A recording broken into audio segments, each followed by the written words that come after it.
Méditation de la communauté des disciples du Christ vivant en ce mercredi de la 7e semaine du temps ordinaire, année liturgique B. Première lecture. Lecture de la lettre de Saint Jacques au chapitre 4, les versets 13 à 17. Bien-aimés, vous autres maintenant vous dites, aujourd'hui ou demain, nous irons dans telle ou telle ville. Nous y passerons l'année, nous ferons du commerce et nous gagnerons de l'argent. Alors que vous ne savez même pas ce que sera votre vie demain. Vous n'êtes qu'un peu de brume, qui paraît un instant puis disparaît.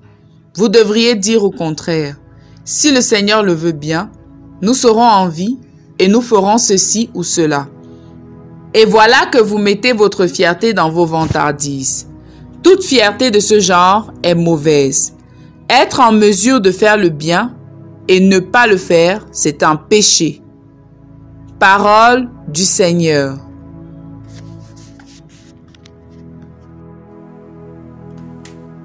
Méditation. Bien-aimés dans le Seigneur, Dieu soit loué en tout temps. Dans la première lecture, Saint Jacques nous donne de comprendre ce qu'est le péché par omission. Être capable de faire le bien et ne pas le faire est un péché. Si l'on peut pécher par omission, cela signifie que pécher n'est pas seulement faire le mal, mais c'est aussi refuser de faire le bien. Le péché par omission ne relève pas d'une simple amnésie, mais d'un oubli conscient et volontaire de faire le bien qui est à notre portée et à notre pouvoir. C'est dire que le disciple du Christ, comme le Christ lui-même, ne doit pas se lasser de faire le bien. Il doit s'évertuer à faire tout le bien qui est en son pouvoir et qui est voulu par Dieu. Les Actes des Apôtres nous disent de Jésus que partout où il passait, il faisait le bien.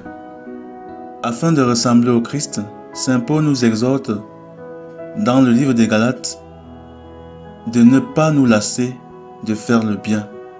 Ne vous lassez pas de faire le bien. Bien-aimés, il nous arrive très souvent de nous refuser de faire le bien, souvent par des prétextes apparemment légitimes. Par exemple, notre prochain qui a besoin de notre bien n'a pas été ou n'est pas très souvent bienveillant envers nous, ou bien il n'est pas capable de nous rendre ce bien. Aussi souvent, notre résistance devant une occasion de faire le bien provient d'une peur qui nous habite, la peur de la réaction de l'autre, la peur même de l'autre tout simplement. D'autres diront, il faut être prudent, car l'on ne sait qui est qui.